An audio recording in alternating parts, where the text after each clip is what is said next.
What up, guys and fellow lovers of the cubic world? Welcome back to my channel, and welcome back to another redstone video with me, Giorgio.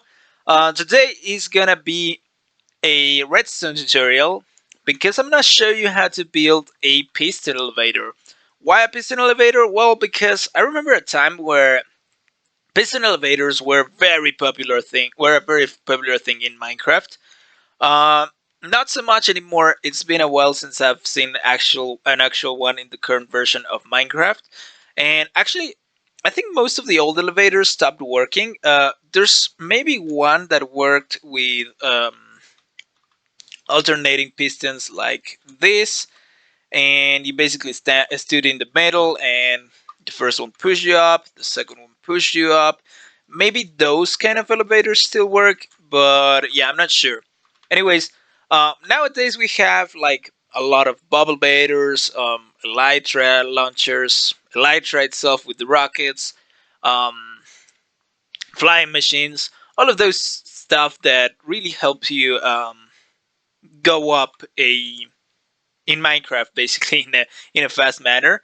So yeah, piston elevators are not so very popular anymore, but I used to love them a lot. I used to build them in every single world that I had the chance on of building it, and yeah, I used to love them a lot. So yeah, when the other day I was playing with pistons and I discovered this mechanic with the piston where when you stand in between a piston and a block, and if you activate the piston, it takes you up the block. I was very excited because I thought, well, let's build an elevator out of it, and that's what I did. By the way, this is unfortunately a mechanic that relies on the lag and the speed of your game, which is basically something very common with piston elevators, um, or that was very common with piston elevators.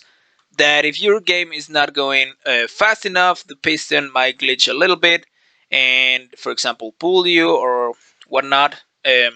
So that can happen. Here it pulls me. So yeah, basically, to for it to work, I guess you have to have a fast enough game, and you have to stand not in the like right against the block, but right against you the piston, the starting piston, so that you have more chances for it to work. Anyways, enough rambling. Let me show you how it works. So you stand directly onto the piston. I usually just like to align myself to this corner, and then you go up. Oh, it's amazing, that animation, how you go up.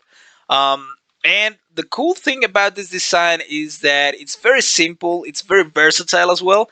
That I managed to managed to find a way in which we can actually modify it for it to be a multi-floor elevator. So, for example, here we have this one where we can select the floor. I should have placed it the other way around, but yeah, I'm just too lazy to change it. But the first floor is the right one instead of the left one. So here's set up to the first floor to take you to the first floor, and here we go, and it drops us in the first floor. For example, if we wanted to go to the third floor, we activate the third lamp, and up we go onto the third floor. Very easy. We can go all the way up to the fourth, which is the fourth one in this one. But of course, this elevator has the capability to be able to be vertically infinitely expandable, right? And also, since I'll tell you how it works, but it also allows you to separate the floors by as many blocks as you want. Here, I decided to separate each floor by 4 blocks, but you could basically have done it every 2 blocks or every 30 blocks or whatever. And yeah, you can just select your floor and go right away to it, right? The only downside that it has, well, apart from the lag reliancy, is that yeah, you cannot really select which floor to go down. So if you want to go down in between levels, you're gonna have to maybe use your elytra and hop down in between floors, or just go down all the way to the first, or well, the floor 0, land on this waterlogged ender chest, and select to the new floor you want to go to, and use the elevator once again. Anyway, the way the multi-floor selector works is basically, Well, I like to use scenarios knowledge because you can select the floor that you want directly, and it's easier that way. But you can use, for example, a red coder with an item frame, and yeah, that way you select which floor you want. It works exactly the same way. You can find plenty of tutorials on this on YouTube, plenty of tutorials on RS Knowledges on YouTube, I'm pretty sure. Or just selector panels, you can find them on YouTube as well. And the connections are pretty easy. You just have to make that the floor that is selected, in this case the first one, the piston has to be retracted. So you basically invert the signal so that it retracts. Every other piston must be extended for it to work, and it's pretty easy to do by just having towers of redstone torches and just put them in a configuration that whenever one floor is selected, the torch that powers the piston is turned off, and otherwise it is always turned on. Pretty easy to do, I think, and yeah, you can find plenty of tutorials on YouTube, I'm pretty sure. If you want to check out my floor selector here, it's just for only 4 floors. You can extend it to whichever floors, however many floors you want, but of course you're gonna have to make some little things or adjustments here so that it looks cool, because right now it looks amazing because it's just 4 wide and we have 4 floors and whatever.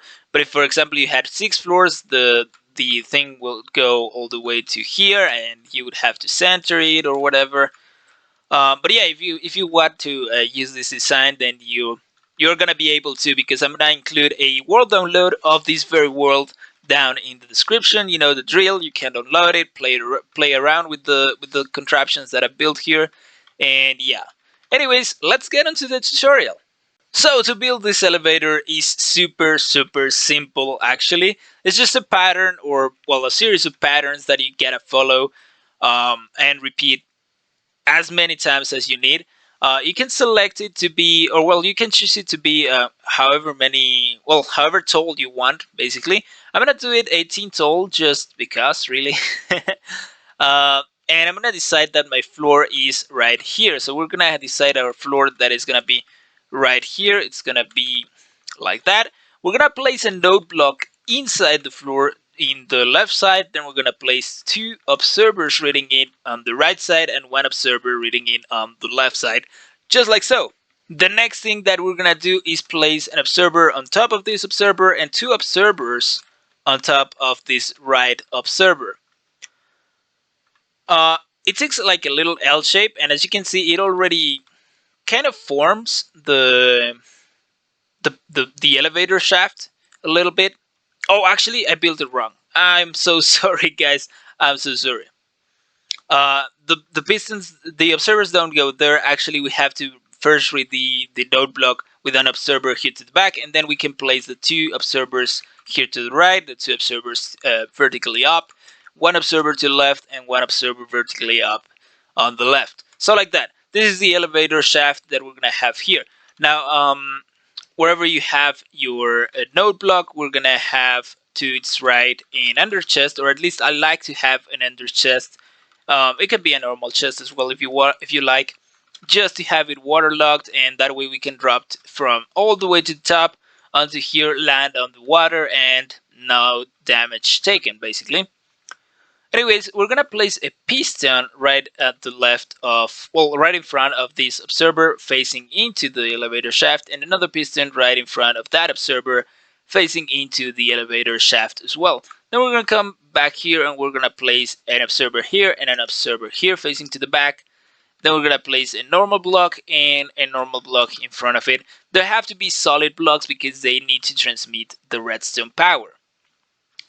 Like so. This is the beginning of the elevator, and from here it's fairly easy because it's following the same pattern like every single time. So first of all, we have an observer facing upward and an observer facing to the side. We're gonna have that always. It's just an alternating pattern. So the next one, we're gonna place on top of the observer facing to the side, we're gonna place an upward observer as we jump. And then we're gonna come here and stand on top of this piston, and we're gonna place another observer facing to the side into the piston, as you can see. So yeah, we're gonna do the same on this side for this piston. And as you can see, yeah, it's the same pattern over and over. By the way, yeah, you're gonna have to jump from one side to the other fairly commonly because yeah, it's easier that way if you are in survival. Then we're gonna place a block on top of both of the pistons just like that. Again, we have an observer facing upward and an observer facing sideways right here on both sides. Just on the facing the other side before, or the in the floor down, we have the observer sideways facing backward. Now in this floor, we have it facing to the front. So again, we're gonna come to the to the top of the sideways facing observer, and we're gonna place an observer facing up. We're gonna stand on this block that we placed back, a few minutes back, and we're gonna place an observer facing sideways. Then we're gonna jump to the other block, and we're gonna do the same. Now from here, you can place another solid block in front of that observer or to the back of that observer, and then you can jump and place another one right there. Now you have this weird looking shape. Whenever you don't have, you have an observer facing upward right in front of, right to the front on both sides, you know that you have to place a piston facing sideways just like that. It's actually easier if you place the one on that side first because it's a bit lower down, and yeah, that way you know that it goes a piston there. Also, you can know because it's an alternating pattern, as I said. So first you have piston and solid block, then you have air block and solid block, piston and solid block, and so on and so forth, right? So you just have to basically keep on making the pattern like forever if you want, or unless until your elevator is as tall as you want it to be. Now I'm gonna build these 18 blocks up, and I'll see you in a second, guys. Alrighty, guys. So we've got all the way up to the 18 block, which is this one right here.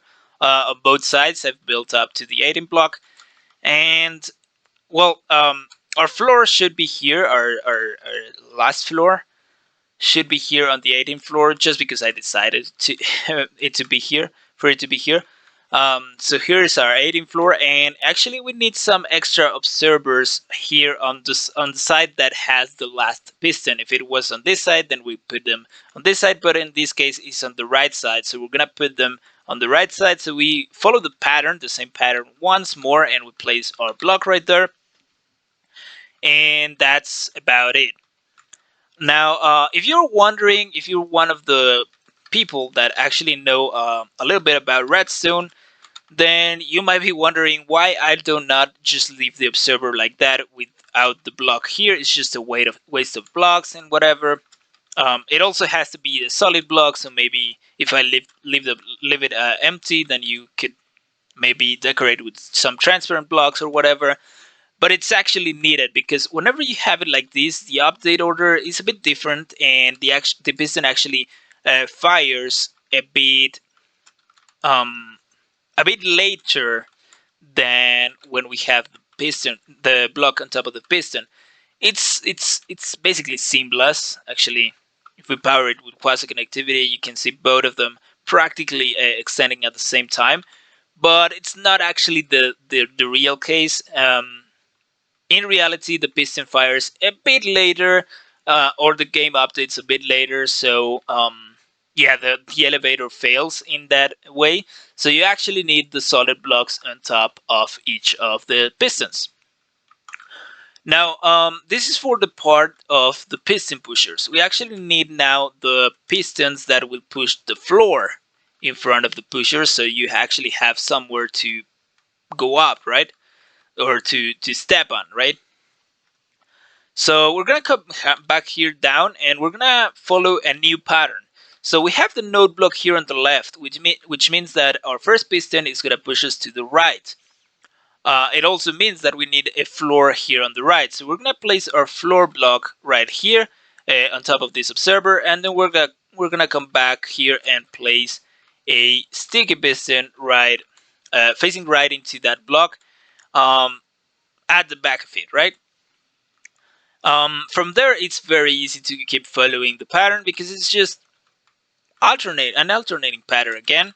So you start placing the sticky piston on the right side, and then on the left side, and then on the next floor the right side, the next block the left side, and so on and so forth, always placing a block in front of it. It can be a solid block or it can be a transparent block. The only thing that it has to be is movable with pistons, and also that it sticks to slime blocks with the capacity of sticking to slime blocks. And you basically continue all the way up until your floor, your new floor. So you don't have to put another one on the last one, on the extra observers that we place, just all the way to the top and to the level of that your new floor is gonna be, right? So that's how it goes. It's pretty easy to build in survival. As you saw, it took me less than a minute probably to place all the blocks. The next thing we're gonna do is power or make it possible for those pistons to be powered.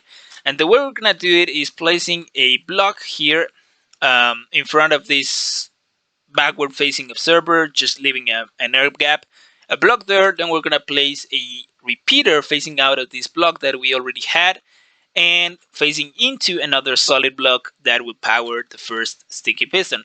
From there, we're gonna place an observer, a repeater with two ticks facing in an alternating pattern, first to the left, then to the right, or whatever, on top of each of the new blocks that we place at each of the backs of each of the pistons, of the sticky pistons. And it's fairly simple because even if you're in survival, you place the repeater, you jump, then you place the block in front of, at the back of the piston, you jump, place the repeater, put it in two ticks, and so on and so forth. It's very, very simple to build, even if you are in survival, right? And you go all the way up. This one will be very clear when you are reaching the top, because you're gonna see that there are no more pistons, which means that you don't need to, or no more pistons and no more blocks, which means that we are not able to place another repeater right here because it's not going to have a block to absorb the power. And also, if we place a block right here, there's no piston here to get that power from the repeater. So that's about it, and that's the whole elevator without the multi-floor system.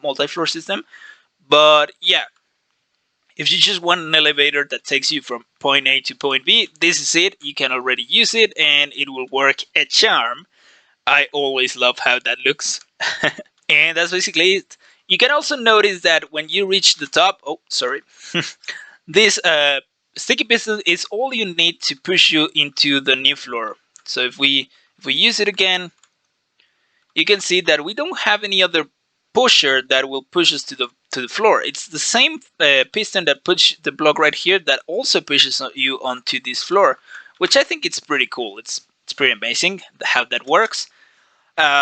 And yeah, that's the whole elevator. If you want to make a multi-floor system, let's actually put another floor wherever. Let's put it here. I don't even know which block this is, but it could go here, it could go here, it could go here even. Doesn't matter. It's a very versatile system because you can place the floors wherever you like. So we're gonna place a floor right here. Now you're gonna notice the block right on top of that floor. So this one, all this level is gonna be important for us, because here on this level we're gonna see where we have a gap. Here we have a piston and a block. So here we have a gap, another gap. There we can place an observer facing to the front, reading that repeater that we have back there, like that, and then a normal piston facing into the front as well. That's all you need for the elevator to dump you into that floor, right? The other thing we need to tell the elevator to stop in that floor, right? And the way we do it is we look for the level of the piston that it is, where the piston that we just placed is. And we also look if it's on the right, on the left, or on the left, because we have gaps on the left and gaps on the right. And this time it's on the right. So we're going to follow that level all the way down to this observer right here. And then we're going to go one block up. we're gonna encounter always an observer facing upward and a gap to its side, an air gap. So we're gonna place a temporary block, another temporary block, and a third temporary block. We break the first two and we place a sticky piston facing to the front. We now can break the temporary block, and that's all you need to tell the elevator to stop. We fire that piston, or we power that piston, and we depower it, and that means that this floor is active. The first floor is active. So if we use the elevator, it's gonna dump us right here. If the piston was extended, that means the whole elevator is active and it's gonna take us all the way to the top. So as you can see, it's very easy to select each floor. If, for example, we were gonna place a floor maybe here, the the block that we have an air gap on is on the left, so the piston would go here, and we would have to do the same as we did on the left. So we follow that level, and then we go up. Here we have the air gap right to the side of the upward facing observer. We place the sticky piston, we retract the block, and now that floor is active. So if we use the elevator, it's gonna pass the first floor and it's gonna dump us onto the second floor. Pretty cool. If we were gonna extend back that piston, then it means that the elevator is gonna take us all the way up to the top, like so. And well, I've already explained to you how you wire the piston. So you basically just have to hook up your selector panel to whichever piston, and be aware that the piston that you have to keep retracted is the one that is on the floor that you want active. So here it's on the first floor, so this one is retracted. All of the others are extended. You can see it right there, you can see it right here. If we were to activate, for example, the third floor, then the first piston extends, as you can see. The second one stays extended, and the third one retracts because we now have selected the third floor. Hopefully that explanation was good enough.